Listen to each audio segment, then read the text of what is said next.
ஞானானந்தமயம் தேவம் நிர்மலஸ்படிகாகிருதியும் ஆதாரம் சர்வ வித்யானாம் ஹயக்ரீவம் உபாஸ்மகே. நேயர்கள் அனைவருக்கும் அஸ்ட்ரோ கே.எஸ். ஐயங்காரின் பணிவான நமஸ்காரங்கள். மாத பலன் விஸ்வாவசு வருஷம் தை மாதம் 15/1/2026 12/2/2026 வரலும் உண்டான பலன்கள். மாத பலன்னு சொல்லும்பொழுது மாத கிரகங்களான சூரியன், செவ்வாய், புதன் மற்றும் சுக்கிரனுடைய மாறுதல்களை வச்சு சொல்லக்கூடிய பலன்கள். இந்த மாதத்தில் வரக்கூடிய கோள் சாரம் என்ன, இந்த மாதத்தில் வரக்கூடிய விசேஷ நாட்கள் என்ன அப்படின்றத பார்க்கலாம். முதல்ல இந்த மாதத்தில் வரக்கூடிய கோள் சாரம் என்ன அப்படின்றத பார்க்கும்பொழுது காலபுருஷ தத்துவத்தின் 3வது ராசியான மிதுன ராசியில் குரு வக்ரகதி அடைகிறார், வக்கரத்தில் இருக்கார். சிம்மத்தில் கேது, அது தவிர பார்த்தீங்கன்னா அதாவது துலாத்தில்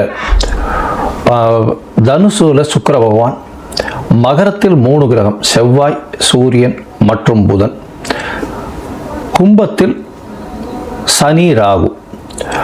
இந்த மாசத்தினுடைய ஆரம்பத்தில் இருக்கக்கூடிய கிரக நிலை இது. அதற்கு பிறகு மாறுதல்கள்னு பார்க்கும்பொழுது 15/1/2026 அன்னைக்கே சுக்கிரன் 10ஆம் இடமான மகரத்துக்கு போகிறார். அதாவது காலபுருஷ தத்துவத்தின் 10ஆம் இடமான மகரத்துக்கு போகிறார். அதற்கு பிறகு பார்த்தீங்கன்னா மகரத்தில் இருக்கக்கூடிய புதன் கும்பத்துக்கு 29/1/2026 அன்னைக்கு போகிறார்.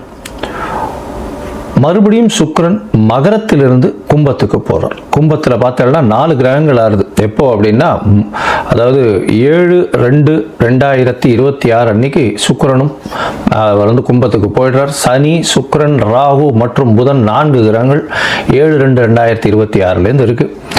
இந்த மாசத்துல ஒரு பெரிய விசேஷம் என்னன்னா சூரியன், செவ்வாய் இந்த 2 கிரகங்களும் மகரத்திலேயே ஃபுல்லாக இருக்கார் இந்த காலகட்டத்தில். இந்த மாசத்துல வரக்கூடிய விசேஷ நாட்கள் அப்படின்னு பார்க்கும்பொழுது 15/1/2026 அன்னைக்கு உங்களுக்கு பொங்கல் பண்டிகை, அதாவது உத்தராயண புண்ணிய காலம், அதாவது உத்தராயணம் தட்சிணாயணம் 2 பாதியாக வருஷத்தை பிரிச்சிருக்கா. அதில் உத்தராயணம்ன்றது தேவர்கள் விழித்து கொள்ளும் நாள்னு சொல்லக்கூடியது. எல்லா விதமான சுப காரியங்களும் செய்யக்கூடிய காலகட்டமாக இந்த மாதம் அமையிறது. உத்தராயணம் தை பிறந்தால் வழி பிறக்கும்னு சொல்லக்கூடியது. உத்தராயணத்தில் எல்லா விதமான ஏற்றங்களும் இருக்கும். தை மாதம் முதல் நாள் பொங்கல் பண்டிகை, அதாவது உழவர்களுக்கு பெரிய திருநாளாக சொல்லக்கூடியது. அதாவது அவங்க சூரிய நமஸ்காரம் பண்ணக்கூடிய காலகட்டம். இந்த வாட்டி பார்த்தலையானால் துவாதசி அன்னைக்கு வருது. அதாவது தை பொங்கல் துவாதசி 15/1/2026 துவாதசி கேட்ட நட்சத்திரம் வேற வருது. இந்த பொங்கல் வைக்கக்கூடிய சரியான நேரம் பார்த்தலையானால் 9:30 10:30 சுக்கிரஹோரை, சுபஹோரையான வியாழக்கிழமையில் வரக்கூடிய சுபஹோரை. இது 9:30 10:30 மணி வருது. இது ஒரு நல்ல நேரமாக சொல்லக்கூடியது. குளிகை நேரமாக இருந்தாலும் இது ஒரு நல்ல நேரம். குளிகை நேரம் நல்ல சம்பவங்கள் நடக்குமே ஆயின் அது மறுபடியும் வரக்கூடிய வாய்ப்புகள் மிகவும் அதிகம்.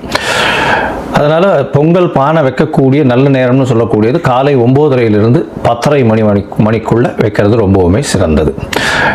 இந்த காலகட்டத்தில் உங்கள் எல்லாருக்கும் என்னுடைய பொங்கல் நல்வாழ்த்துக்களை சொல்கிறேன். நல்லபடியாக இருங்கோ. இந்த மாதத்தில் வரக்கூடிய மற்ற விசேஷங்கள்னு பார்த்தோம்னா 16ஆம் தேதி பிரதோஷம், காணும் பொங்கல்னு சொல்லுவா. அது தவிர மாட்டுப் பொங்கல், இது எல்லாம் 16ஆம் தேதியே. அதுக்கப்புறம் வள்ளுவர் தினம், இதெல்லாம் வருது. அது தவிர பார்த்தீங்கன்னா இந்த மாதம் 25/1/2026 அன்னைக்கு ரத சப்தமி, சூரியன் தேர் சக்கரம் திரும்பக்கூடிய நாள். அன்னிலிருந்து வெயில் ரொம்பவும் அதிகமாகக்கூடிய காலகட்டம். அதாவது சூரியன் இவ்வளவு நாளாக அதாவது தெற்கிலிருந்து வடக்கிலிருந்து வடகிழக்குக்கு மாறுறார் அவர். இந்த காலகட்டம் கிழக்கு பக்கமாக போகக்கூடியதுனால இந்த காலகட்டத்தில் பார்த்தாலேயானால் வெயில் ஏறக்கூடிய காலகட்டமாக இருக்கும். 26/1/2026 நம்மளுடைய அதாவது ரிப்பப்ளிக் டே, அதாவது இந்தியா சுதந்திரம் வாங்கி அதுக்கப்புறம் ரிப்பப்ளிக் 1950 வாங்கினது. இப்போ 2026ஆம் வருஷம் இப்போ ரிப்பப்ளிக் டே. இது ஒரு பெரிய விசேஷம். அதாவது அரசாங்கம் அப்படின்னு சொல்லக்கூடியது, அதாவது ஆல் ஓவர் இந்தியா ஒரே ஒரு ஒருமைப்பாட்டின் கீழே இருக்கக்கூடிய ரிப்பப்ளிக் டே கொண்டாடக்கூடிய காலகட்டம்.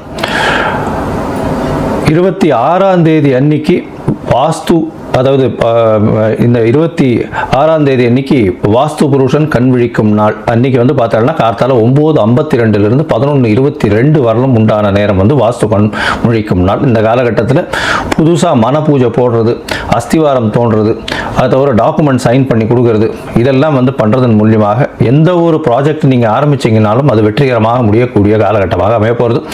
இந்த வாஸ்து கண் விழிக்கும் பொழுது 5 வகையாக பிரிக்கிறேன். அதாவது பொதுவாகவே பார்த்தோம்னா இது ஒரு 1.5 மணி நேர காலகட்டம், 18 நிமிஷமாக 5 மணி நேரமாக பிரிக்கிறேன், 5 வகையாக பிரிக்கிறேன். அதாவது வாஸ்து புருஷன் கண் விழித்து அவருடைய காலை கடன்கள் செய்யக்கூடியது, பிறகு குளிக்கக்கூடிய ஒரு 18 நிமிஷம், அதற்கு பிறகு போஜனம் செய்யக்கூடியது, அதாவது அதற்கு பிறகு வந்து பூஜை செய்யக்கூடியது, பிறகு போஜனம் செய்யக்கூடியது, அதற்கு பிறகு தாம்பூலம் தரிக்கக்கூடியது. இந்த கடைசி 18 36 நிமிஷம் அப்படின்னு சொல்லக்கூடிய, அதாவது 10:52 11:22 வரலும் செய்யக்கூடிய எந்த ஒரு விஷயமாக இருந்தாலும் நிச்சயமாக நிறைவேறும். அதாவது மனைக்கால் நடுறது, அதை அடிகோல் நடுறது, அதை தவிர வந்து உங்களுக்கு கிணறு வெட்டுறது, புதுசாக வந்து கான்ட்ராக்ட் கையெழுத்து போடுறது, கன்ஸ்ட்ரக்ஷன் பண்ணுறது, இது எல்லாமே நல்ல ஒரு ஏற்றத்தை கொடுத்து நல்லபடியாக முடியக்கூடிய காலகட்டமாக அமைய போகிறது. இந்த மாதம் பார்த்தாலேயானால் பௌர்ணமி வருது, அதாவது மிகப்பெரிய விசேஷம். தை பௌர்ணமி அப்படின்றது வந்து மிகப்பெரிய ஏற்றமான காலம். தை அமாவாசையும் பெரிய விசேஷம். ஏன்னா உத்தராயண புண்ணிய காலத்தில் வரக்கூடிய முதல் அமாவாசை தை அமாவாசை 18/1/2026 தை அமாவாசை. பித்ருக்களுக்கு செய்ய வேண்டிய கர்மாக்களை செய்து உங்களுடைய சந்ததியினரை நல்லபடியாக வழியேற்றி செல்லக்கூடும். அதனால் நல்ல ஒரு ஏற்றத்தை கொடுக்கக்கூடிய நாள். அதாவது அது வந்து அந்த திதியில் வந்து வேறு எந்த ஒரு விஷயங்களையும் செய்யாமல் பித்ருக்களுக்கு திதி கொடுக்கறது மட்டும்தான் செய்யணும். புதுசாக எதையும் ஆரம்பிக்கிறது அந்த மாதிரியான விஷயங்கள் பண்ணக்கூடாது. இது வந்து 18/1/2026 வருது. அதற்கு பிறகு பௌர்ணமி எண்ணிக்கை பார்த்தாலேயானால் பௌர்ணமி 1/2/2026 தை பௌர்ணமி பெரிய விசேஷமான நாள். தை பௌர்ணமி பார்த்தாலேயானால் வடலூர் அப்படின்னு சொல்லும்போது ராமலிங்க அடிகளார் வரும். அதாவது ராமலிங்க அடிகளாருடைய தினம் வடலூரில் வந்து பார்த்தாலேயானால் அந்த இது தைப்பூச திருநாள் வேறு அன்னைக்கு முருகனுக்கு ரொம்ப விசேஷம். அதை தவிர வந்து ஏற்றிய வயிற்றில் எரியக்கூடிய நெருப்பை அணைக்கக்கூடிய, அதாவது சாப்பாடு போடணும் அப்படின்றத மிகவும் வலியுறுத்தி சொல்லக்கூடியவர். சொல்லி அது இன்னி வரலும் எரிஞ்சிட்டு இருக்கு அப்படின்னு சொல்லக்கூடியது பெரிய விசேஷம். அதாவது உணவு தானமாக கொடுக்கறது, சாப்பாடு தானமாக கொடுக்கறது, பசி அற்ற நிலை எல்லாருக்கும் இருக்கணும், யாரும் பசித்து இருக்கக்கூடாது அப்படின்றத வந்து எடுத்து நல்லபடியாக சொன்னது. சரி, இந்த மாதம் அதாவது தை மாதம் ஒரு ராசிக்கும் என்ன வகையான மாற்றங்கள் ஏற்றங்கள் இருக்குது அப்படின்றத பார்ப்போம். அதற்கு முன்னாடி என்னுடைய மொபைல் நம்பர் கீழே ஸ்க்ராலிங்கில் போயின்னு இருக்கோம். உங்களுக்கு அஸ்ட்ராலாஜிக்கல் கன்சல்ட் வேணும்னா எனக்கு கான்டாக்ட் பண்ணுங்க. உங்களுடைய பெயர், பிறந்த நேரம், பிறந்த தேதி, பிறந்த வருடமோட போடுங்க. உங்களுடைய தாய் தந்தையார் பெயரும் போடுங்க. Date, time, place of birth, அதை தவிர உங்களுடைய பேரண்ட்ஸ் நேம் இது வரலாம் போடுங்க. உங்களுடைய ஜாதகத்தை போட்டு சந்தி இருக்கான்றதை பார்த்துட்டு அதற்கு பிறகு உங்களுக்கு நான் அப்பாயின்மெண்ட்டை கொடுக்குறேன். உங்களுக்கு அப்பாயின்மெண்ட்டை நீங்கள் இந்த டேட்டு டைம் போட்டதுக்கப்புறம் வந்து என்னுடைய கட்டணம் என்னென்னு சொல்கிறேன். அந்த கட்டணத்தை செலுத்தி அப்பாயின்மெண்ட் வாங்கிக்கோங்க. அதுக்கப்புறம் உங்களுக்கு அப்பாயின்மெண்ட்டும் போது உங்களோட பேசுகிறேன். சரி, இப்போ மேஷம் முதல் மீனம் வரை தை மாதம் ஒரு ராசியாக எப்படி இருக்குன்றதை பார்க்கலாம். மேஷம் அஸ்வினி பரணி கிருத்திகை இந்த 3 நட்சத்திரம் 9 பாதங்களை கொண்ட ராசி. ராசியின் அதிபதி செவ்வாய்.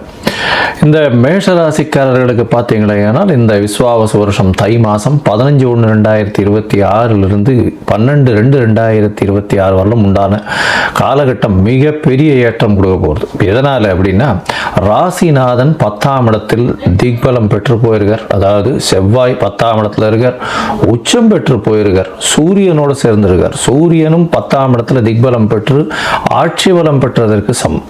அதாவது இப்போ பார்த்தாலேனால் உங்களுடைய ராசிநாதனும் சூரியனும் 10ஆம் இடத்துல திக்பலம் பெறுறது பெரிய விசேஷத்தை கொடுக்க போகிறது. இதன் மூலியமாக பார்த்தாலேனால் உங்களுக்கு வந்து எந்த ஒரு பிரச்சனையாக இருந்தாலும், அரசாங்க முறை பிரச்சனையாக இருந்தாலும் இதெல்லாம் படிப்படியாக போகக்கூடிய வாய்ப்பு. அது தவிர பார்த்தாலும் தொழிலில் அதீதமான ஏற்றம் இருக்கக்கூடிய காலகட்டம். ஆளுமை மிகவும் அதிகமாக இருக்கும். சொந்த தொழில் செய்பவர்களுக்கெல்லாம் பெரிய ஏற்றம் கிடைக்கக்கூடிய காலகட்டமாக அமைய போகிறது. உங்களுடைய ராசிக்கு பார்த்தீங்கன்னா முயற்சிகள் எல்லாமே வெற்றி பெறும். 3ஆம் இடத்துல குரு, ஆனால் வக்ர குரு. அதனால் உங்களுக்கு வந்து முயற்சிகள் எல்லாமே வெற்றி பெறக்கூடிய காலகட்டமாக இது அமைய போகிறது. 11ஆம் இடத்துல சனி பகவான் வேறு இருக்கார். அதாவது இந்த 3ஆம் மாதம் வரலும் இருக்கார். அவர் அடுத்த மாசி மாத கடைசி வரலும் இருக்கார். இந்த சனி பகவான் உங்களுடைய ராசிக்கு 11ஆம் இடத்துல இருக்கிறது பெரிய விசேஷம்.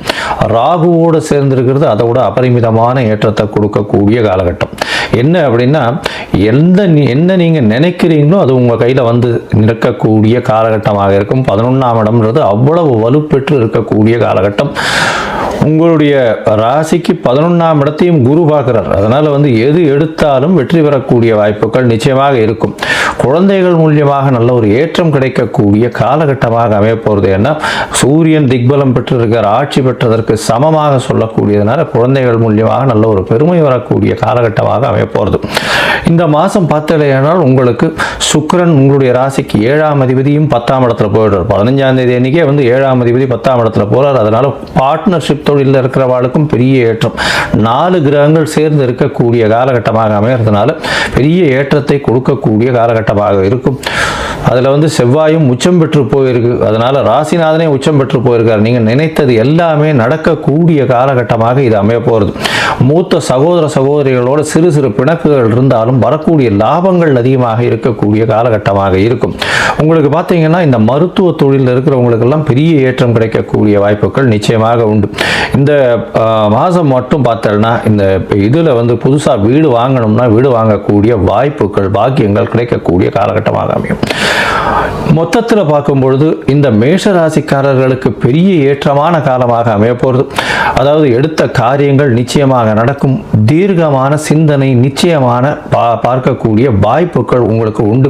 திருமணத்திற்கு பார்த்து கொண்டிருப்பவர்களுக்கு திருமண பாக்கியம் ஏற்படக்கூடிய காலகட்டமாக அமைய போகிறது. உங்களுடைய ராசிக்கு பார்த்தீங்கன்னா 9ஆம் இடத்தையும் குரு பார்க்கறது பெரிய விசேஷத்தை கொடுக்கக்கூடியது. அதனால் தந்தையின் சொத்துக்கள் வரக்கூடிய வாய்ப்புகள் உண்டு. வெளிநாடு வெளியூர் வெளிமாநிலம் சென்று படிக்கக்கூடிய காலகட்டமாக அமைய போகிறது. அது தவிர உங்களுடைய ராசிக்கு குழந்தையின் மூலியமாக பெரிய ஏற்றம் கிடைக்கக்கூடிய, அதாவது குழந்தையின் மூலியமாக உங்களுடைய குழந்தைகள் மூலியமாக பெரிய ஏற்றம் கிடைக்கக்கூடிய காலகட்டமாக அமைய போகிறது. தொழிலில் அபரிமிதமான ஏற்றம். அது தவிர வந்து சொந்த தொழில் பண்ணுறவாளும் சரி, பார்ட்னர்ஷிப் தொழில் பண்ணுறவாளுக்கும் பெரிய ஏற்றம் கிடைக்கக்கூடிய காலகட்டம். வேலை வாய்ப்பில் இருக்கிறவா, அதாவது ஒரு இடத்துல போய் வேலை செய்கிறவாளுக்கு வெளிநாடு வெளியூர் போகக்கூடிய ஷார்ட் ட்ரிப் போகக்கூடிய வாய்ப்புகள் நிச்சயமாக உண்டு. செய்யக்கூடிய தொழிலில் அபரிமிதமான லாபங்கள் வரக்கூடிய வாய்ப்பு உண்டு. உடல் நலத்தில் நல்ல ஒரு ஏற்றம் இருக்கக்கூடிய காலகட்டமாக இருக்கும். தாயின் உடல் நலத்தில் நல்ல ஒரு ஏற்றம் இருக்கும். தந்தையின் உடல் நலத்திலும் நல்ல ஏற்றம் இருக்கக்கூடிய காலகட்டமாக அமைய போகிறது.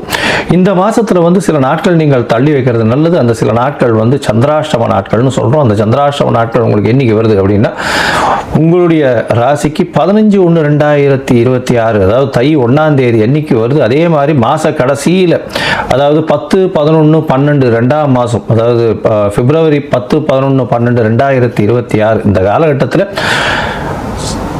சந்திராஷ்டம நாட்கள். இந்த சந்திராஷ்டம நாட்கள் அப்போ கொஞ்சம் பக்கத்தில் இருக்கிற கோசாலையில் அகத்திக்கீரை கொடுத்துட்டு போங்க பசுமாட்டுக்கு. உங்களுக்கு சந்திராஷ்டமத்தின் தாக்கம் குறையும். நீங்கள் இந்த மாதம் பண்ண வேண்டியது ஒன்றே ஒன்று தான், லக்ஷ்மி நரசிம்ம வழிபாடு பண்ணுங்க. லக்ஷ்மி நரசிம்ம வழிபாடு பண்ணுங்க. அருகில் இருக்கக்கூடிய லக்ஷ்மி நரசிம்மரை வேண்டிட்டு வாங்க. மஞ்சள் கலர் துணி வஸ்திரம் தானம் கொடுத்துட்டு வாங்க. அது வந்து ஒரு பெரிய ஏற்றம் கிடைக்கும். துவரம் பருப்பு தானம் கொடுங்க. உங்களுக்கு எல்லா விதமான நன்மைகளும் நிச்சயமாக வந்து சேரும்.